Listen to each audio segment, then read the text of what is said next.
Epic Stuffed Crust One-Topping Pizza for only $12. The new Epic Stuffed Crust Pizza is of the ECU Pirates. Have you heard the news? American Airlines is back and has resumed service at Pitt Greenville Airport. Reservations are available now at aa.com. Whether you're flying for business or for pleasure, enjoy the friendly convenience of flying from your local airport to get you where you're going and then home again safely. For your next trip, remember, American Airlines is back at PGV. Book today at aa.com. Pitt Greenville Airport, where the Pirates fly. Here with Mike Mullis from Fixed NC. And Mike, you were telling me the other day, people ask you all the time, I didn't know you did that. What does that mean? You know, anything that involves property damage repair, call us first. If it's your crawl space, you've got interior humidity issues, a water loss, your ice maker line breaks, obviously fire and smoke, everybody knows we do those. But anything that involves interior or exterior property damage, we're your repair experts. Mike, how can everybody get in touch with you? 252-999-0001 or fixednc.com. Your CBD store in Greenville has the highest quality CBD products in the country. Your CBD store is the first and only brand that carries USDA certified organic products such as gummies, honey sticks, and high absorption water soluble liquids, which are all made in the United States. They even offer products for your pet. The educated staff will help you answer any questions, and you can stop in anytime to get a free sample. Your CBD store, locally owned and operated, open Monday through Saturday 10 to 6, right beside Duck Donuts in Greenville. Did you know time spent outdoors can help improve your children's health and bring balance to their life? The Outdoor Heritage Advisory Council invites you to join the Patch program. This program is for any child under the age of 16 and includes activities like fishing, hunting, and hiking. These are just one of the many ways you can earn the exclusive patches from the Outdoor Heritage Council. For more information on how to sign up and get your adventure started, visit outdoorheritage.nc.gov. Warren's Hot Dog Pizza, homemade lemonade. Hey Pirate Nation, Warren's Hot Dogs 2 locations are open for business in Greenville and Chocowinity. Both locations have drive-through windows, so stop by today for hot dogs, pizzas, subs, apple and peach turnovers, homemade lemonade, and breakfast in Chocowinity, featuring homemade cheese, ham, and chicken biscuits, plus sausage dogs and more. Warren's in Greenville across from Ron Ayers Motorsports and in Chocowinity next to the fire department. Warren's Hot Dogs. Want some? Get some. Have you ever seen those exotic aquariums like the guys do in Las Vegas on television? You ever thought about having one of these aquariums in your business? It's more affordable than you think. This is Hal Pruitt with rentafishtank.com. We can make having an aquarium in your business turnkey with no work, cleaning, or hassles for you. Rentafishtank.com creates a relaxing atmosphere and keeps children occupied. Rentafishtank.com already services many dental, pediatric, and doctor offices, plus hospitals and senior living centers. Check us out at rentafishtank.com. Hi, this is Billy Parker from Parker's Barbecue. I am so excited to announce a brand new menu item now available at all Parker's locations. Come in for our delicious new boneless wings. Our wings are fresh, hand-cut, right there in the store. Never frozen, and our wings are big. Try them tossed in one of our signature sauces, sweet red barbecue sauce or barbecue honey mustard. Get a boneless wing bag for less than $5. That includes 6 boneless wings with hush puppies and corn sticks. Parker's Barbecue, a homemade tradition for over 50 years. This is Pirate Radio, WGHB Farmville, 1250 and 92.7 FM Greenville, WDLX Washington, 930 and 104.1 FM Washington. The following is an exclusive presentation of Pirate Radio, the voice of the pirate nation. This is Eastern North Carolina's longest-running sports radio call-in show. The Brian Bailey Show is on the air. The Brian Bailey Show on Pirate Radio is brought to you by Bostic Sugg Furniture, Bojangles, East Coast Grading, Angus Grill, Gavigan Insurance, BMS Builders, The Rick House, Greenville Auto World, Papa John's, Pepsi, Taft and Hagler, and by Tiebreakers. And now, here's Brian Bailey.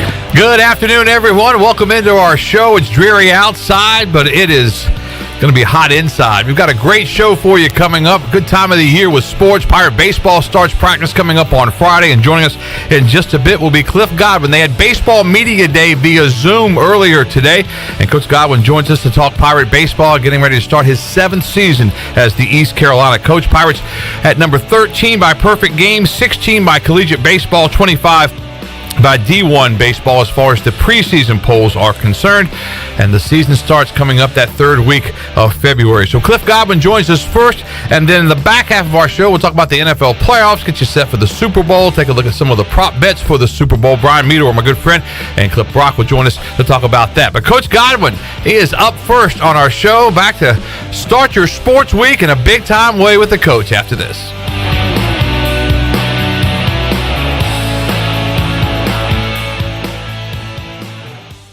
There's no better time to drive away with a quality pre-owned car, truck, or SUV from Greenville Auto World. Greenville Auto World is your authorized rough country dealer. We specialize in lift and leveling kits along with custom wheel packages. Whether you're looking for ground clearance or enhancing the appearance of your vehicle, trust our team for your off-road experience. Greenville Auto World, 3840 South Charles Boulevard across from Hardee's at Bell's Fork, or online at greenvilleautoworld.net. The Rick House is Eastern North Carolina's premier American-styled restaurant and bar. Join us at the Rick House for mouth-watering steaks and the best burgers around. Check out the spicy mahi risotto or the bourbon pecan salmon. Wednesday night is date night. 2 salads, an appetizer, a bottle of wine, 2 entrees, and a dessert for just $55. Thursday is ladies' night with $5 martinis and special apps. The Rick House, American Provisions and Spirits, 710 Red Banks Road beside the bowling alley in Greenville. The Rick House.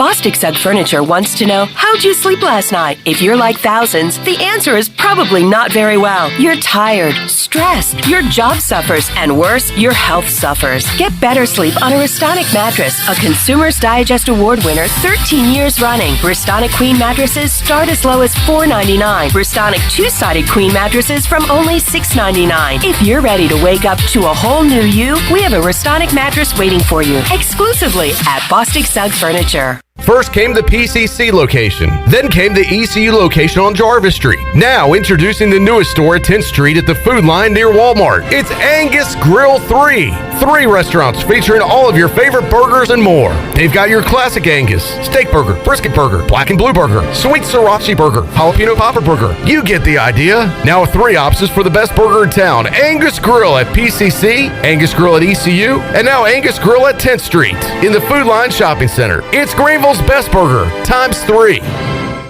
BMS Builders is your premier custom builder in Eastern North Carolina. With Blackwood and Mills Creek in Greenville, Dalton's Cove in Farmville, and Belmar in Ayden, these are just a few of the developments featuring BMS Builders homes. They can build the home of your dreams. Just ask Dr. Dennis Ross in Greenville or East Carolina football coach Mike Houston. They built their homes, and they can build yours as well. BMS Builders. Give them a call at 916-1578 for BMS Builders. It's bow time. There's something special about the first bite of a Bojangles Cajun Filet biscuit. Like an edible alarm clock that slaps you awake with bold Cajun flavor. The moment you sink your teeth into that soft, fluffy, made-from-scratch biscuit, then strike gold with a juicy piece of fried chicken, you'll know. Nothing beats the first bite. Except the second first bite. Get a Cajun Filet biscuit combo for just $4.99. It's bow time. This is Big John Williams, strength and conditioning coach for East Carolina football, and you're listening to Pirate Radio, the voice of the Pirate Nation.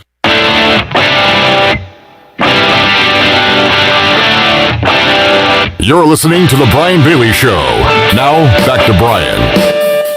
All right, welcome back to our show on this Monday. Cliff Godwin, the head coach of East Carolina Baseball, joins us. It was media day for Pirate Baseball, a very different media day via Zoom because of the COVID-19 concerns. But, Coach, we thank you for taking some time out with us to kick off this baseball season.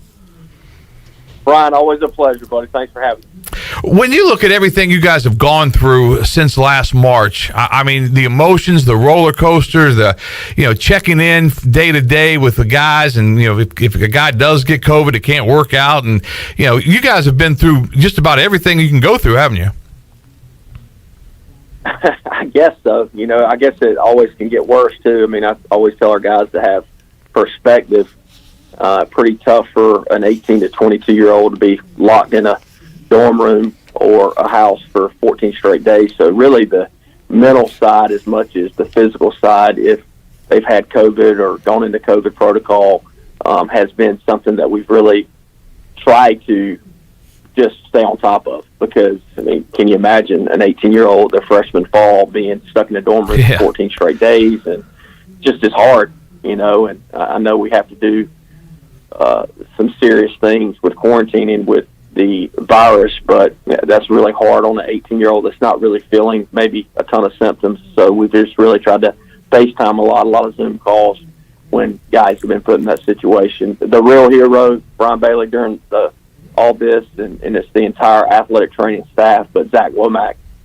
Zach has been an absolute trooper through this. I mean, going back to the fall, and with all the testing and just the contact tracing, and giving us sheets of paper on when a guy's coming out of quarantine, and doing blood work and EKGs. I mean, that guy has worked probably 3-4 times as much as he normally has, and then you add on the treatments and all that good stuff. So I just want to make sure to recognize Zach Womack, who has worked his tail off over the past 8 months. Hey, you know, Zach's always been a real vital part of your program and the things that he's able to do to get guys back. But that's got to be hard, you know, for him to come in the office and say, okay, Coach, here's who you got and here's who you don't, because it's really frustrating at times. I know it was frustrating for Coach Houston. It's been frustrating for Coach Dooley. I mean, it's just very, very difficult. But the positive part about that whole thing is that at least you are still playing the sport. Yeah, I call Zach the Grim Reaper because he never comes to my office unless it's bad news. Whether somebody's hurt or has got COVID or is a close contact, but Zach has seriously, he's managed it like a true champion that he is, and we're so thankful. And look, Zach's been doing this a long time. I mean, he was a student assistant athletic trainer when I was playing here, and went and worked with the Yankees in minor league baseball for 7 years. And I want to say, and we'll have to get Malcolm to come up with the exact timeline, but I think he's going to his 13th season as the head athletic trainer for baseball. So, guy has been here a long time. He has been, and he's a great guy too. You get a chance. I saw him at earlier around Christmas for a little bit and talked to him for a little bit, but you don't even realize just how his job has changed, because his job is hard enough as it is, and then when you add in the COVID and all the protocols and all the rules and regulations, and those rules and regulations and everything, that protocol, they all change, don't they? It's all fluid. It's very fluid, and that has been something that Zach has stayed on top of from day one. But you add all the COVID stuff, and then he's still trying to get treatments for guys that need arm care and all that stuff. So it's really just been a lot of work for him and all the athletic training staff, and they have done an unbelievable job with all of our sports, just keeping our teams on the playing field or the court as much as possible. Let's talk about the schedule a little bit. The American is going to a 4 games on the weekend conference slate, so you won't play any midweek games during the conference part of the schedule. Do you like that idea? It doesn't matter if I like it or not, Brian. So that's what we're doing, and that's what we'll be ready to play for, is that 4-game weekend, and we'll treat it just like we always treat it. Take it one pitch, one at bat at a time, and play one game and then worry about the next one after we get done with that first game. The slate says Friday, single game, doubleheader Saturday, single game on Sunday. A couple of factors will come into play. Obviously, the weather all around the league, but we all know how it is in eastern North Carolina. That's going to be an issue. And the fact you guys don't know yet if you're going to play 2 9s on Saturday or a 9 and a 7. And I know you've said publicly a couple of times you don't want to play 2 7s, because 2 7s is kind of like a different sport almost, isn't it, when you're playing such a short game? Yes, Brian. So I'm going to go back to just the first part of what you were talking about. So we're trying to play the doubleheader on the first day, and I think we're pretty confident that we can get that done. Whether it's a 9 and a 7 or 2 9 innings, that has not totally been decided yet. Also, we're trying to get the NCAA to approve the MLB extra inning rule that they had in place this past year, so that if we're playing a 9-inning game and then we're going into a doubleheader scenario, that hopefully it'll end before 15, 16, 17 innings, and then you got to play another 9 innings behind too. And really, it's to protect the student athletes. You still get your 9 innings in, but then once you go to extra innings, you put a runner at second base. So going back to how the Major League Baseball did it back in the summer, it seemed that the extra inning games were not quite as long. So that's where we kind of got that idea from. But I don't want to play 2 sevens, and people might say, well, that's what Major League Baseball did. Well, Major League Baseball did it because they were playing 6-7 times in a week plus doubleheaders. Right. I think for their player safety, they had to look at playing 2 sevens. But with us, when we're going through that scenario for 8 straight weeks, it will just be on the weekend, and we'll have a few days to get our feet back underneath us since we're not playing midweeks during conference. So you'll play Friday. The schedule will have Friday with 2 games. Will they be back-to-back as far as times go, or will you play like an afternoon, take a couple hours off, and then play at night? We'll most likely play 45 minutes in between, just like a typical doubleheader. Okay. And then if weather comes into play, then you have to stack them up. Would you play do you see a situation where you would play back-to-back doubleheaders for Saturday, Sunday? Hey, we pretty much did it in the regional, so That's absolutely. right. To me, you definitely can do it. And, it's not a perfect scenario, but you definitely can do it. How does conditioning come into play with that? Because, when you look at playing all those games and trying to stay healthy, and guys, people don't realize in baseball that guys get, they get bruised up and beat up a little bit, don't they? Definitely get nicked up. I mean, you look at Turner Brown. I mean, guy played with a torn labrum in his left shoulder, and the catchers, what they go through, and the wear and tear on pitchers. And, a lot of people try to compare our sport to softball, but they don't understand our pitchers have to have time off. Well, unlike softball, that they can go out there and sometimes pitch back-to-back days. And in baseball, you can't even get close to that when you're talking about a starting pitcher. So we need depth, which we have depth, and we need to make sure that we keep our bubble tight and stay away from as much contact tracing that we can, and make sure we know where our guys are. And I think our guys understand that. I think they're super hungry to play, so I think they'll do whatever we need them to do to get on the field. Before we talk about the roster a little bit, what are some of the things you do to keep the bubble tight, as you said? What are some of the things you can look at, you can talk to the guys about? How do you keep that bubble tight? Well, you give them different examples. I look at Alabama football and Clemson football because I follow those teams pretty closely. I like following winners, Brian. So they have more players than we do, and I don't think, you can correct me if I'm wrong, that their season was ever interrupted because of their COVID issues. Now, I know Clemson went down to Florida State, wasn't able to play Florida State. Right.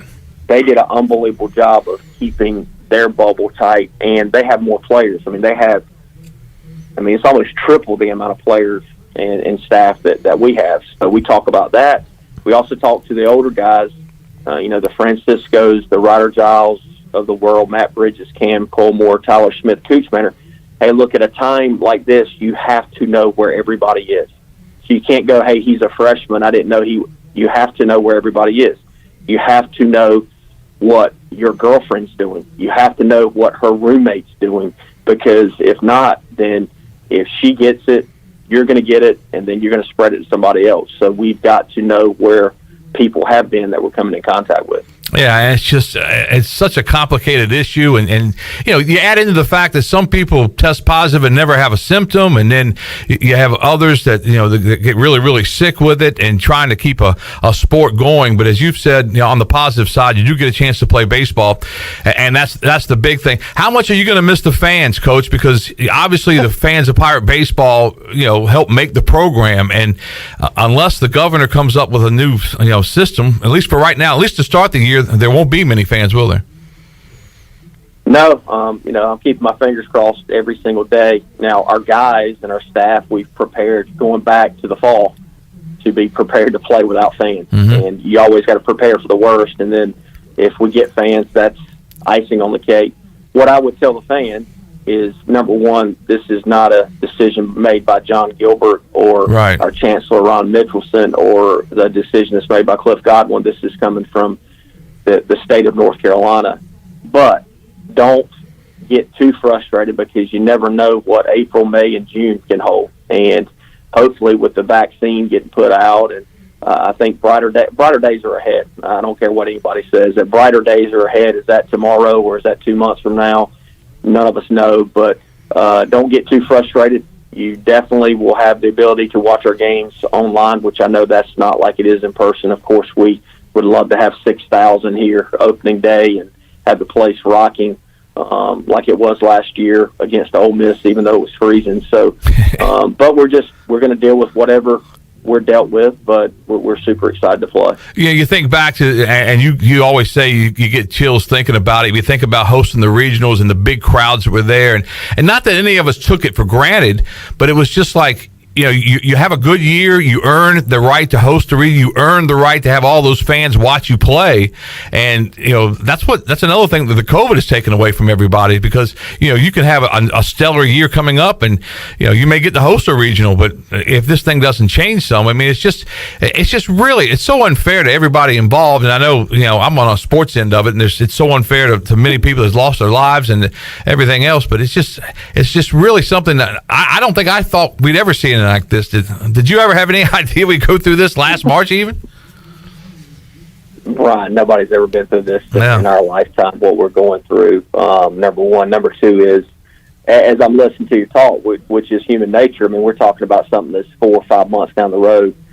We've, number one, got to put ourselves in a situation to host a regional, and that's our job. And then we'll worry about the fans once we get to that position. But we can't think 4 or 5 months down the road. We got to think about today. And look, today is a gift that I get to talk to Brian Bailey, and we have media day. And of course, no, it's not in person, but we're having it, and we're going to play baseball this spring, which we weren't able to do last year. So our guys are taking that as a super positive, and our staff is. And I really, Brian, I mean, I'm going to be honest with you, I'm on social media less. I watch less news than I ever watched, which was minimal at most, because it seems like negativity sells, and I can't go there, man. I got too many other issues to deal with to go there. So we're super positive about the fact that life's going to get better, the world's going to get better, and we're going to have fans, in my opinion, by the time we get into May or June. Now, I'm not a doctor. I'm not an expert. No, I have not had the vaccine because I'm not old enough quite yet, Brian. But I'm getting close. But I will. Hey, I will take away, you know, maybe what my original thoughts are. I'll take it to just stay on the field, and I'm sure most of our players will take it too if they have the ability, just so that we can play baseball. All right, let's talk baseball a little bit. No more COVID. Let's talk about this baseball team for East Carolina. Is this the deepest team that you've had at East Carolina?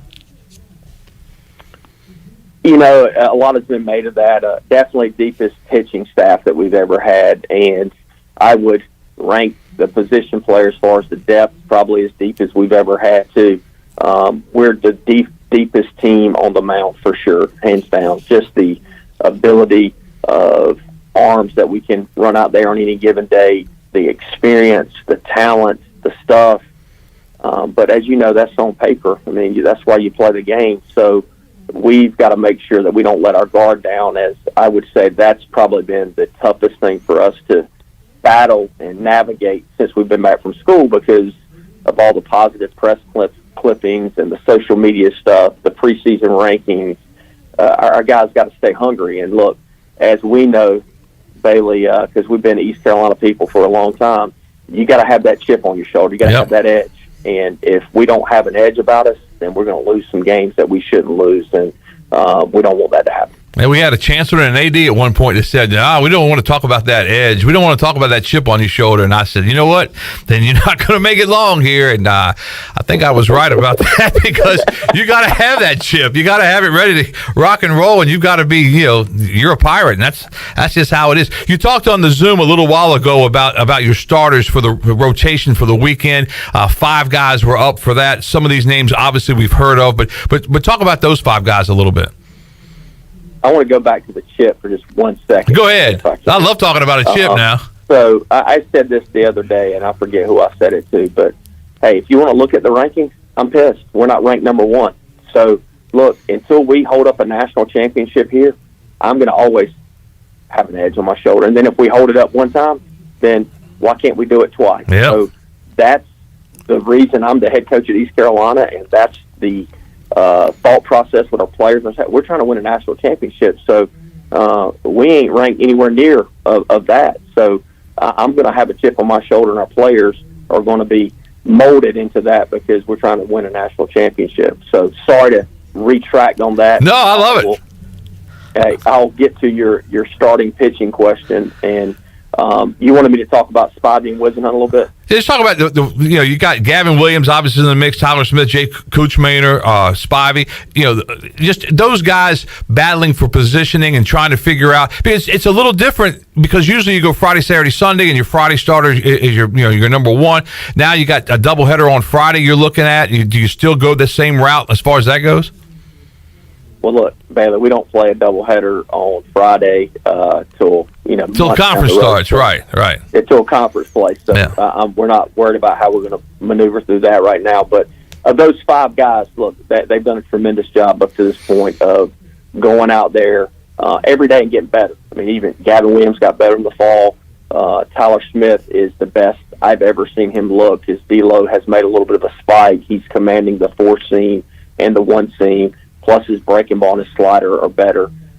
Jake Kuchmaner, as we all know, has always been able to pitch at a very high level. I think his stuff has even ticked up a little bit. Cooch sometimes can be his own worst enemy because he's such a perfectionist that he can overthink things at times. But as long as he's keeping it simple, man, he's special to watch him with precision-like tools to just go out and you look at radar guns and stuff, you might go, well, how's he doing it? Well, he's like a surgeon, and he throws the ball exactly where he wants to do, but his breaking ball was as consistent, if not more consistent, than it's ever been this fall.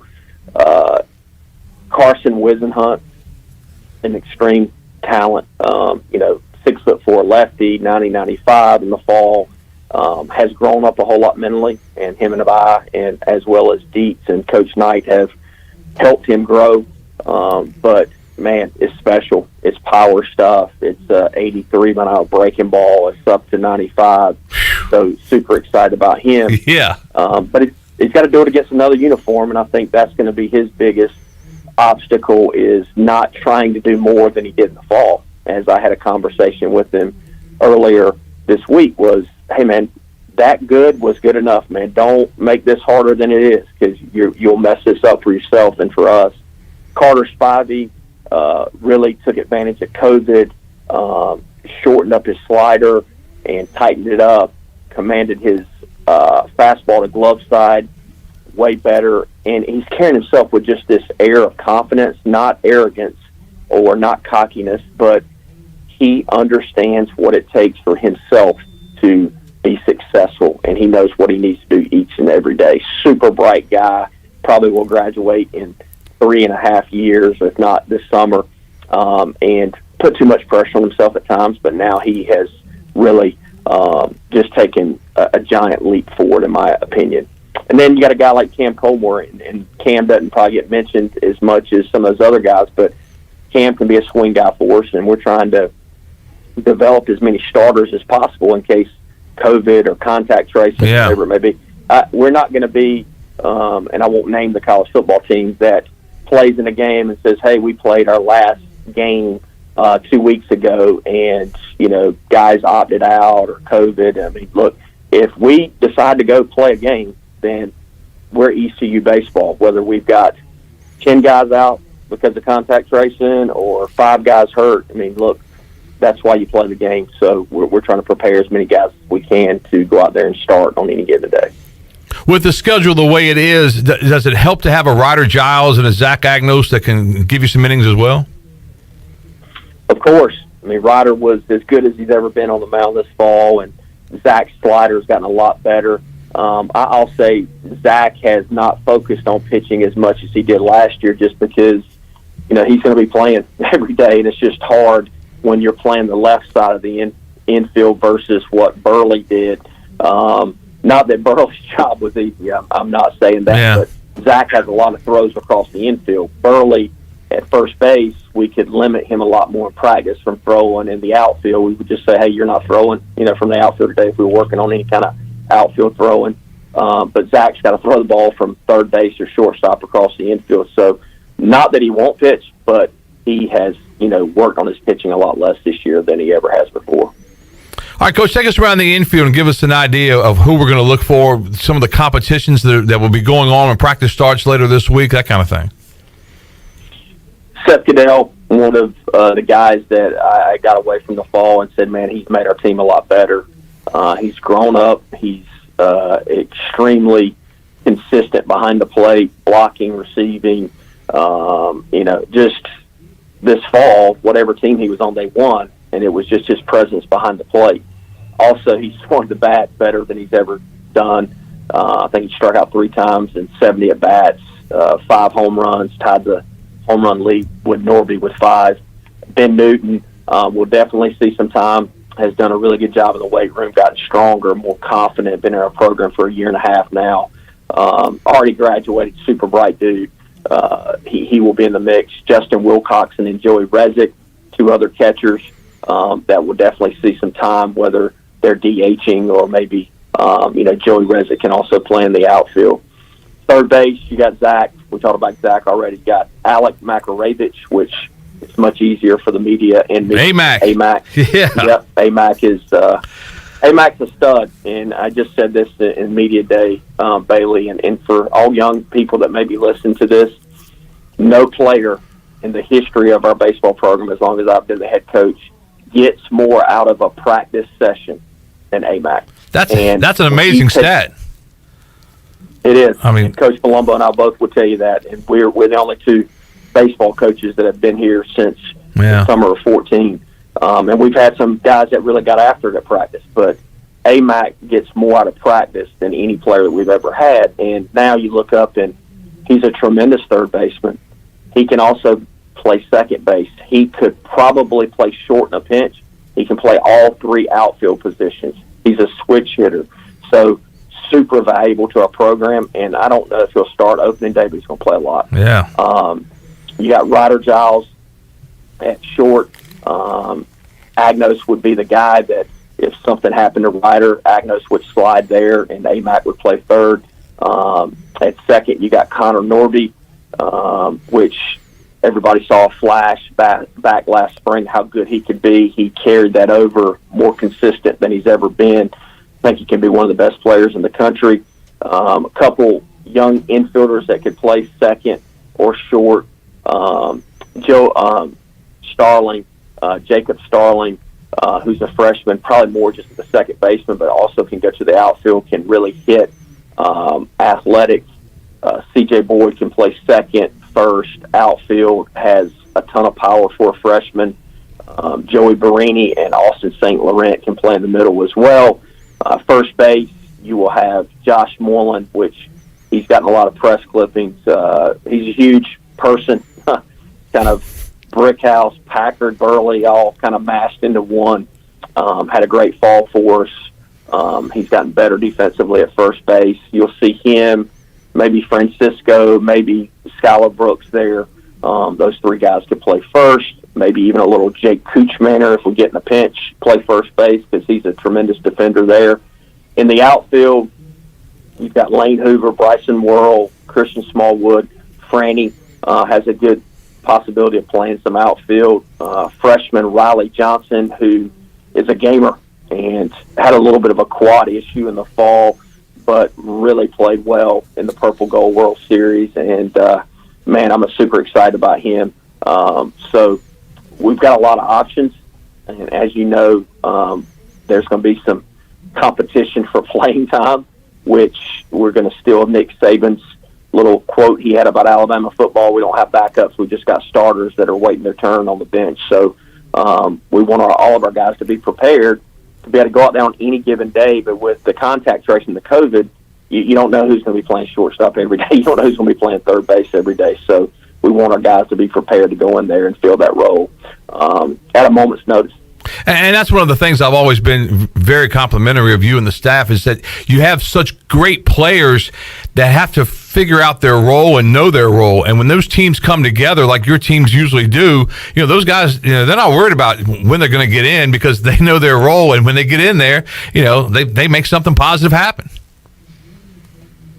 Tremendous credit to our staff and our older guys, Brian, we work on our culture as much as we work on the X's and O's. And, as you know, in the transfer portal world and the way society is a lot, and they just want instant gratification, it makes it harder for guys to work hard consistently and maybe not be a starter. But you look at a guy, and I use AMAC for an example, and how much better he's gotten in a year and a half. And guys like Brady Lloyd that didn't play for 2 years, and then they're, first team all conference. Jake Washer didn't play for 2 years, and, he's hitting 17 home runs. I mean, the list goes on and on.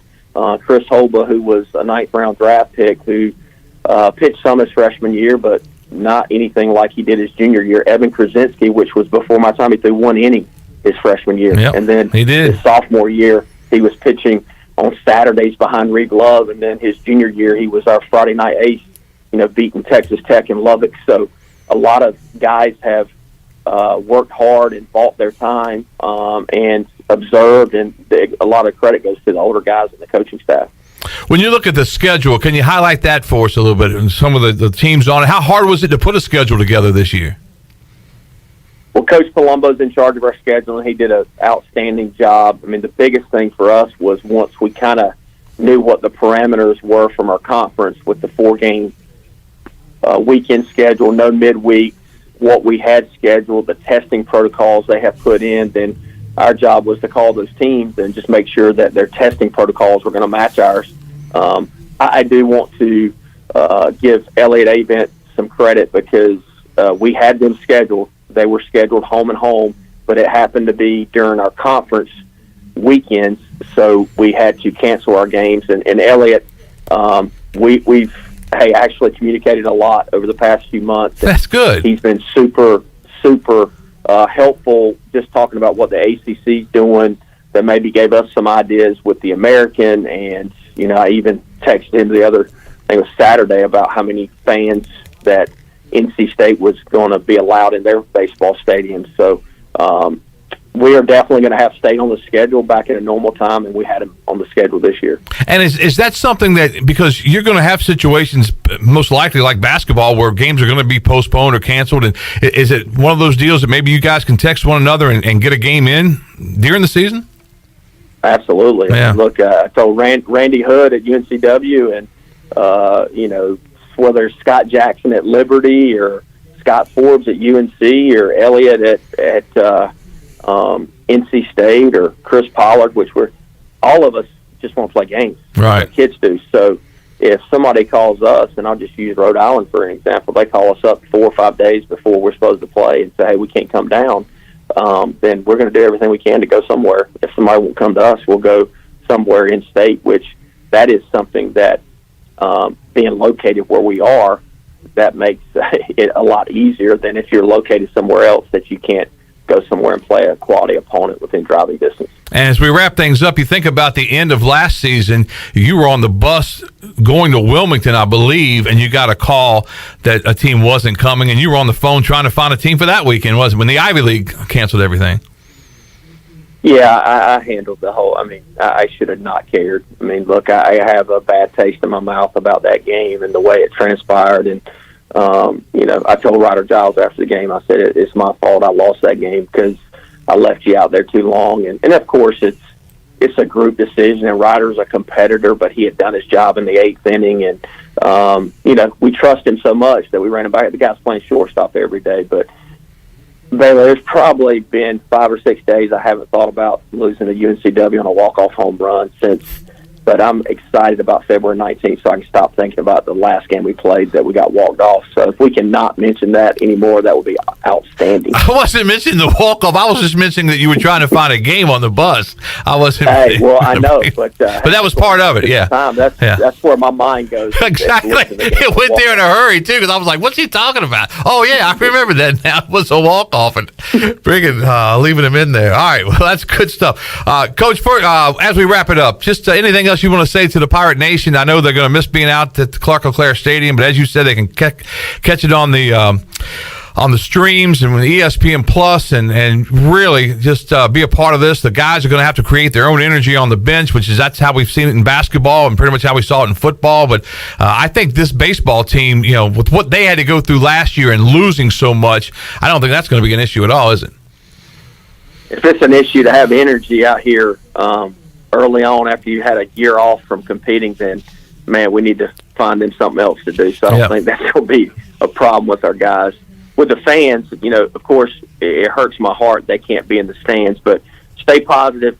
Our guys need your positive energy just from afar. I know a lot of times on social media you can express your frustrations, but we just need you to support the guys and be there for them, because unfortunately we're not going to win every game. I would love to go 56-0, but I don't think any college baseball team's ever done that. So just stay positive and don't worry about what May or June might hold, because I'm just keeping my fingers crossed that this place is going to be packed during regional and super regional time. I hope so, for sure. Cliff Godwin, head baseball coach at East Carolina, on this media day for Pirate Baseball. Coach, thanks so much. We'll see you soon. Thanks, Belly. Appreciate it. Go Pirates. All right, go Pirates indeed. Cliff Godwin joining us here on the Brian Bailey Show. We'll take a break. Back with more on our show for you right after this.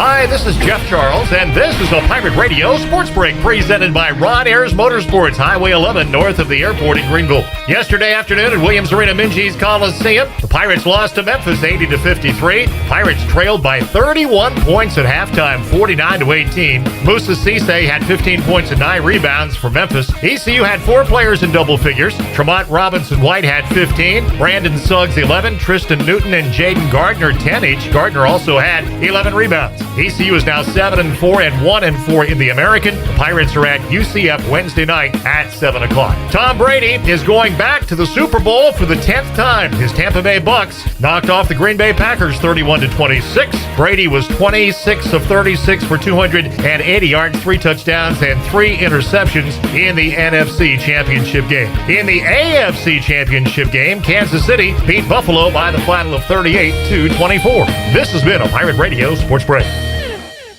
It's time to pack your bags and head to CPW's for a culinary stroll through the world-famous French Quarter while counting down the days to Mardi Gras. The staff is cooking up some Cajun delights that are guaranteed to make your mouth water. Indulge, if you will, on the homemade gumbo of the day and fried green tomato remoulade, étouffée, or Cajun-style shrimp. So grab a taste of New Orleans and let the good times roll with CPW's, Stanton Square, across from the hospital in Greenville. For the latest from the world of golf, tune in every Saturday morning from 8 to 10 for the Golf Shop Radio Show, presented by GolfKnickers.com, the world's leader in traditional golf apparel. Hosts Mark Greenhelch and Nat Blanchard talk golf from tee to green and everything in between. If you like golf, you're going to love Golf Shop Radio. Before you tee up, drop on in. Welcome to the Golf Shop. Wouldn't it be great if you could get auto, home, life, and business insurance all from one agency? Well, that's where the Gavigan Agency comes in. They can help protect what is important to you. So why not simplify your life? See the Gavigan Agency in Greenville or give them a call today at 252-756-1400. Nationwide is on your side. Nationwide Mutual Insurance Company and Affiliates, Columbus, Ohio. Subject to underwriting guidelines, review, and approval. At Tiebreakers, we admit we have a bit of a problem. People love our wings so much that they're starting to sell their home TVs just so they can watch all the sporting events here at Tiebreakers. Seriously, we're glad you love our hand-breaded, hand-cut boneless wings that much, but we really need you to go home at the end of the night. It's okay, we'll be here tomorrow. And when you come back, bring a friend with you. For great food, great friends, and cold beer, we'll see you at Tiebreakers. Tiebreakers, break the chain, eat local. Hi, I'm Ken Hagler of Taft, Taft & Hagler. We're proud to be sponsors of the Brian Bailey Show and the Pirate Nation on Pirate Radio, the voice of the Pirate Nation. If you've been injured on the job or due to someone else's negligence in an automobile collision, call us at 752-2000 for a free consultation with experienced professionals who care. Go Pirates! This is East Carolina assistant basketball coach Steve Rockford, and you're listening to Pirate Radio, the voice of the Pirate Nation.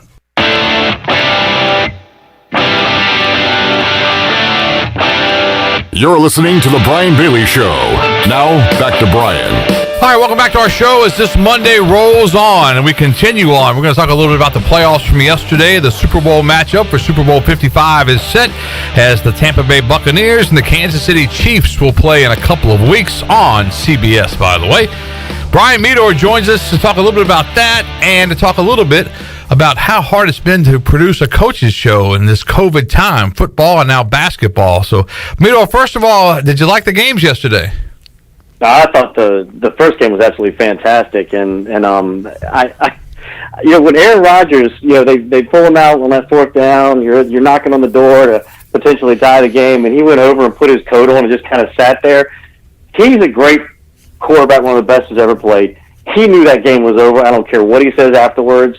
He knew you do not give the ball to Tom Brady in a situation like that to put the game away with a first down. You don't kick that field goal. I thought that was a horrible play call. It's easy when it didn't work out for the Packers. It's easy that Monday morning quarterback it, but it was a horrible call. And I know Rodgers was like, well, there you go. I would love to have been in his shoes because I know I can go get a first down. So that was my takeaway. I love that Green Bay fought back, and the bomb at the end of the first half was just a dagger, and it was an incredible play call, beautiful throw. Tom Brady being the GOAT in that first half, and then almost being a GOAT in the second half with all those interceptions. But, man, I just thought it was a terrific game. I really wanted to see that touchdown and get the 2-point conversion. Let's see these two Hall of Famers go at it in overtime. I thought that would have been incredible. That's what I took away from that first game. Second game, Kansas City, they get punched in the mouth. You got Mahomes. You got one of the speedy wide receiver on one side and a tight end on the other, and pick or choose whichever one you want to throw to. They're both two of the best at their positions, and Mahomes was in charge of that game, and that's how I expected it to go. I thought the Chiefs were going to roll in that game, and we got a heck of a I look at this. I heard Romo say something about this is like Jordan going against LeBron. He totally forgets. This is like when Jordan went against Magic. Back in the day when that torch was passed, when Jordan won his first championship and Magic was kind of on the back end of his career. This is what it looks like to me with Brady versus Mahomes. So those are my takes from the two games. All right, Clip, we want you to get in here, too, because we've got some ideas. Let's go back to the Green Bay game. Well, first of all, the Kansas City-Buffalo game. Buffalo went up 9-zip. As you said, Kansas City got hit in the mouth, but Kansas City always gets hit in the mouth in the playoffs, it seems like, and then they come back and roll, and they dominated from there. Patrick Mahomes was Patrick Mahomes, even though if he has a bad toe, it didn't look like it, but he played well. Kansas City wins at 38-24. The Green Bay game, Green Bay gets down with a first and goal at the 8-yard line. A touchdown and a 2 would have tied the game, and they throw 3 incomplete passes. Now, the third down play, if you watch that play, it looks like to me that Rodgers, if he had pump faked to the left and had kept it to the right, he might have scored. If he didn't score, he would have gotten down to the 1 or 2 yard line, and then you've got a different situation there if you go for it on 4th and 1 or 4th and 2. I think they should have gone for it on 4th and 8 because it doesn't change the numbers. But did you see Aaron Rodgers on that play? Do you think he could have scored? You know what? I don't know because I know what you're talking about. If he pump fakes and that linebacker, you've got to remember. I think it was Kelsey sitting down like right at the goal line, and there were 2 guys next to him. I'd have to go back and look, but I remember seeing. Oh, wait a minute! Oh, no, he wouldn't have scored because he did kind of take off and then he threw it back across his body incomplete. That pass almost intercepted, but in the double coverage. But when I saw him take off, I was like, no, he'd have been taken down, but he'd have probably been around the 5 or whatever. If he pump fakes real hard and then goes, then maybe he does have a chance. The play before that, I believe it was the play before that, the incomplete pass in the back of the end zone to Devontae Adams, he missed. And I wish I could remember who it was. He was a little drag route across the front of the end zone. He was there. It would have been a touchdown. But not to second guess what Rodgers thought. I mean, how do you not throw the ball to Adams if he's got a chance to catch it? He caught it, but he was out of bounds. That's the things I saw on that. But I do not give Tom Brady the way Tom Brady was so smooth on those third downs and some of the plays that he made, mostly in the first half, some in the second. But I just don't give the ball back to the guy. There's no way. I go for it right there, and then if you don't get it, then you got your 3 timeouts. You got him inside the 10-yard line, right? And then you tell your defense, pin your ears back and go get him. Right. Yeah, all kinds of things can happen. You pin your ears back, you get them close. If they get called for holding in the end zone, it's a safety. You get the ball back. I mean, there's so much can happen when the ball's around. Let me touch on this. All right, so if you get your 3 and out, you get your field goal, you get your 3 and out. Chances are you're going to have the ball around your own 20. if you get your 3 and out down there inside the 10, you're going to have the ball around midfield. Right. If not closer. And because he's kicking out of the end zone, you might get it back to around the 40 or so. And then, of course, you put Speedy back there. Who knows what might happen. But I thought it was a terrible play call. If you're dealing with a rookie or an unproven quarterback on the other side, sure, man. You kick your field goal, get your timeouts, get your defense, who really, yes, they got some interceptions in that second half, but they really didn't stop Tom Brady outside of getting the 3 picks they got, which were, I don't understand why. It reminded me a lot of that Super Bowl that the Patriots came back to beat the Falcons on, or for that matter, the Mobile, Alabama Bowl. You got a big lead, man. Run the ball. Yeah. Why are you throwing the ball downfield like that? Alabama Bowl. You said it really fast. I'm just saying, get the ball to Leonard Henry, man. What are you doing? What the hell? And Leonard Henry ended up in that conversation with that. You're right. I did. Hey, I had a task at hand. I was supposed to mention Leonard Henry, and by God, I found a way to get it in there.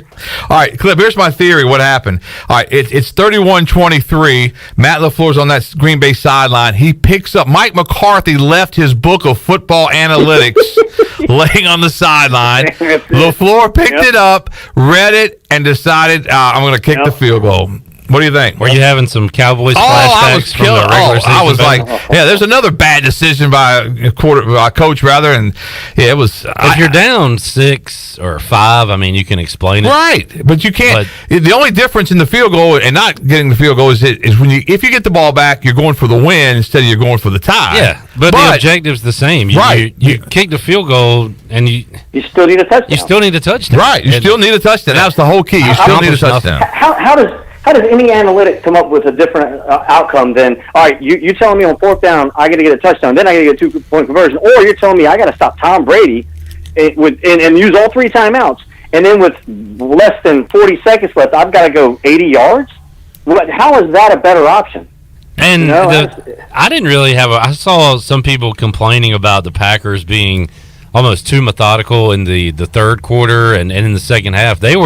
Rodgers was snapping the ball with 1 second on the play clock just about every play. So I don't know if LaFleur thought there was a 5th quarter in the game. Like I don't know. The way they played it there at the end was crazy. Yeah, it was one of those things. It's a head shaker, and I saw that all year long. What kind of analytic do you fake a punt in the fourth quarter, early in the fourth quarter of a game with your hated rivals on Thanksgiving, and you fake a punt? What kind of analytic says that? And your guy's running 30 yards behind the line of scrimmage. He had a better chance of pitching me the ball in my man cave and me getting the first down than he did right there. But that was. It's fun to talk about those plays like that. But Matt LaFleur was getting absolutely roasted. I mean, I had a guy this morning, eating breakfast and was a Packer fan. He was mad about them kicking that field goal because it just, But and those coaches make a lot of money. Look at Rodgers' body language, man. Right. He looked like he's sitting over on the bench with his coat on. I know it's cold and he's not warming up or anything. Even when it was 3rd down. He's sitting over there on the bench. He's like, I'm good. Brady's going to get it. Trust me on that one. That was a little weird about how he got it, but the first one anyway. But still, I don't know, man. I really was disappointed and I wanted to see more, I guess, is ultimately what it is. I would love to have seen an overtime game between those guys. That would have been incredible. Yeah, and I said all week it's hard to bet against Aaron Rodgers, and now I flip that and say it's hard to bet against Tom Brady in the Super Bowl. Kansas City's the early 3-point favorite. Do you think that line will move any? Oh, yeah, I think it'll go more towards the Chiefs, I would think. And, you got 2 weeks of Mahomes getting a little bit more healed up from that turf toe or whatever he's got going on, and then, get his head even more clear. I don't know. I just think that and it's hard to doubt Brady, but I had the Chiefs were my pick to win the Super Bowl. Like a lot of people, they were the favorites, whatever. And here they are in the Super Bowl. I'm not going to pick against them. I just think that they're just so good. That offense is just so good, and again, it's like Jordan in his latter years. When I'm talking about the Bulls' latter years, he still found a way to get it done. Can Brady do that? I don't know. We'll see. Brian Meador from East Carolina Athletics, our guest on the back half hour of this hour-long Brian Bailey show. I wanted to have you on, too, to talk about the coaches show. We get a chance to work on it together, and, man, it's been a challenge with the COVID. It's we talk about a fluid situation, but, man, I didn't think to start the year that we would have not really problems, but just issues, I guess, is more the term we should use. But it seems like every week there's something going on with, Coach Dooley was out with the COVID, and before that with all the contact tracing, and one of the things that I thought about all year is I certainly didn't want to test positive and bring it to one of the coaches. I mean that's been a scary thing too. Yeah, and you've been a person who's ruined a lot of coaches over the years. I don't know with friendships, because they all seem to blame you if you sneak out some information. You know what I'm saying? Yeah. So Brian, you better watch out for Brian Bailey. And how many times have we had talks with coaches like after some information came out, like a player was sick or whatever, and you're having to go, whoa, it wasn't that big a deal. Let's pump the brakes, and you've been really good about picking and choosing the things you should put out there. But back you hit it on the head with the word challenge. Yeah. And every day, whether it's our personal lives or our professional lives, you in this pandemic especially, we're faced with challenges. And the key, in my opinion, is to have yourself some amazing teammates and be a part of an amazing team, whether it's personally or professionally. And I got you, and in the professional side. And I'm gonna tell you something, man.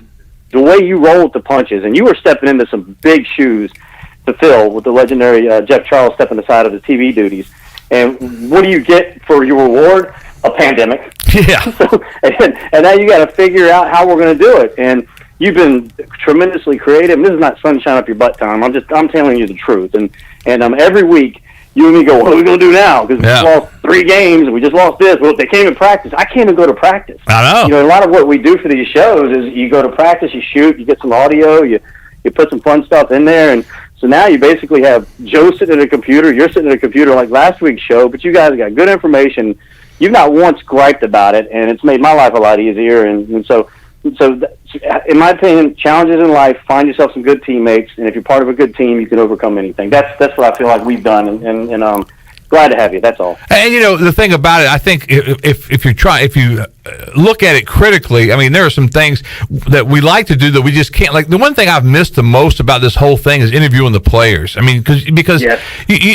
you get so much more out of them, and if you just listen to part of their story, and even if you just know a little bit about them, and you can bring other information out and talking to them, and you learn so much more about how the team's reacting and how things are going, and it's just I mean. I've only had, I guess, a handful of face-to-face interviews with players, since September, since August. I mean, it's just a different deal, and you just don't get as much in a Zoom or setting all that stuff up and that kind of thing. So it's been a different animal, that's for sure. It has, and we talked about this during football season on the Press Box show. Clip, you recall, we were all talking about how we missed going out to practice. And we don't know the players unless they've been in the program for a few years or they grew up locally like Holton. We just don't know them. And I work at ECU, and I don't see these guys. I'm not allowed to. So I walk into, like a situation where there might be some players around, or I'm looking at them on TV. I'm like, I wish I knew him. I just don't know this guy because you flip a roster like our coaches have done in the last couple of years, talking football and basketball.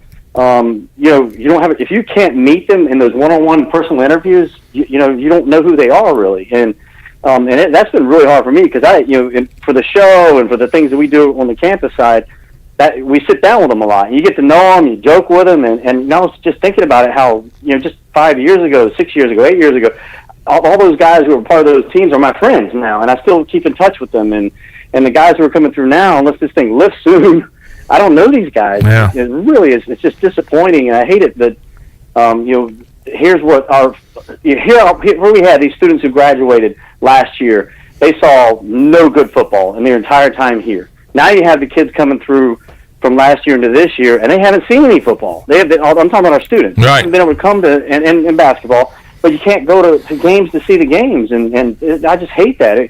Because me, when I came through, my goodness, from 89 to 96, and I'm not a doctor, but I saw some great football this time. From the time I was a freshman to the time I graduated, we had some great teams, and it was so much fun, and it made my college years so much fun. So I really hate it for the students who have come through and they haven't been able to experience those game days, except for here or there when we upset a Carolina or a State. Those week to week, just I can't wait for Pirate football or some. Now we have none of us really seen any good basketball, except in small doses, but. it's disappointing for our students. Brian Meador, who was a junior for 4 years in his college career. No. You got that wrong. I was a freshman for 4 years. Once I got into my major. Okay, I was chances list, brother. You don't twist it now. No, I'm not going to twist it. Freshman for 4 or 5 or 6 years, but he ended up getting out. All right, let's take our final break. We'll come back. We'll wrap things up on this edition of the Brian Bailey Show for you after this.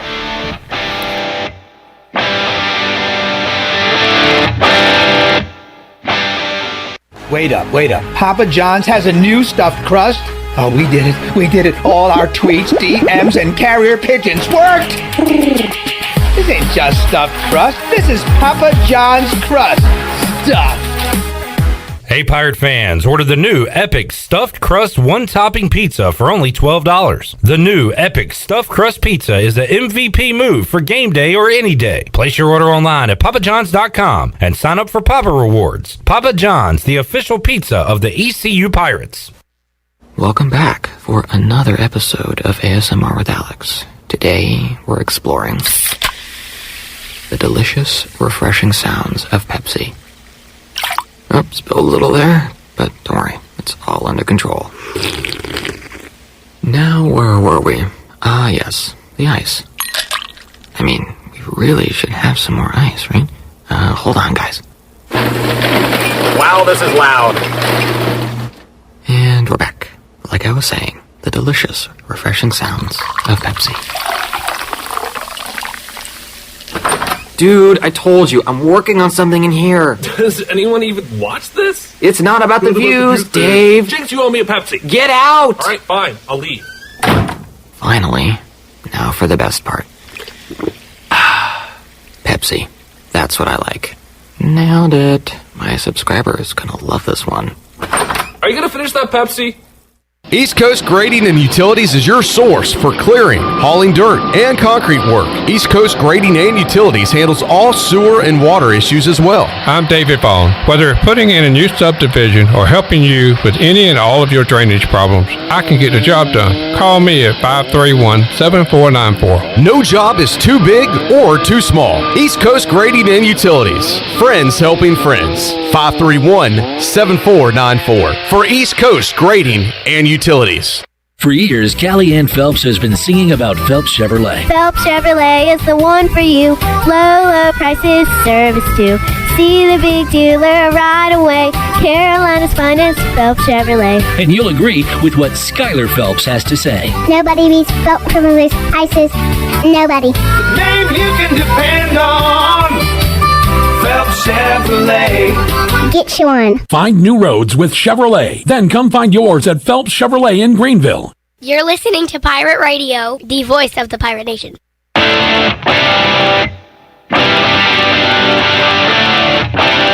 You're listening to The Brian Bailey Show. Now, back to Brian. All right, wrapping things up on this edition of The Brian Bailey Show. Pirates and Temple Owls schedule change, as we were just talking about that. Thursday, February 11th, the two teams will play at Temple up in Philadelphia, and it will be a noon start. So you got a Thursday noon start on February 11th. The two teams will then come down to Greenville to play at noon on Saturday, February 13th. So there you have it, East Carolina and Temple trying to get some of these games in because we've had a lot of cancellations, a lot of postponements, haven't we, Midor? We have, buddy, and it's again, we go back to the whole challenge thing, and you know, there's nothing else. You learn to roll with the punches a lot more, and you know, in Pirate athletics over the years, the ups and downs. If you're a Pirate, you know, you talked about the chip on your shoulder. You know how to roll with punches. If you don't, you know, you need to get on down the road because that's how it is. And I thought Cliff was spot on, and you're talking to one of the successful coaches, if not now, you know, in the history of ECU, he's been incredibly successful. And you look at, he has that chip on his shoulder, and just because, you know, he's got a perennial top 20 team, that doesn't mean he can't have a chip. And I thought what he said was spot on, and that's the Pirate way, man. And you know, I love how you love throwing the previous administration under the bus for that, but yeah, keep doing it because it's spot on, man. Got to have that chip. All right, Midor, thanks so much for joining. I think we got a press box coming up in a couple of days or something, so we'll kind of get you on that thing. That'll be a lot of fun. Want to thank Cliff Godwin also for joining us on this Brian Bailey Show. Hope your sports week goes well. We'll see you back here next Monday on the Brian Bailey Show. This has been the Brian Bailey Show, brought to you by Bostic Sugg Furniture. Bojangles, East Coast Grading, Angus Grill, Gavigan Insurance, BMS Builders, The Rick House, Greenville Auto World, Papa John's, Pepsi, Taft and Haigler, and by Tiebreakers. Join us next time for another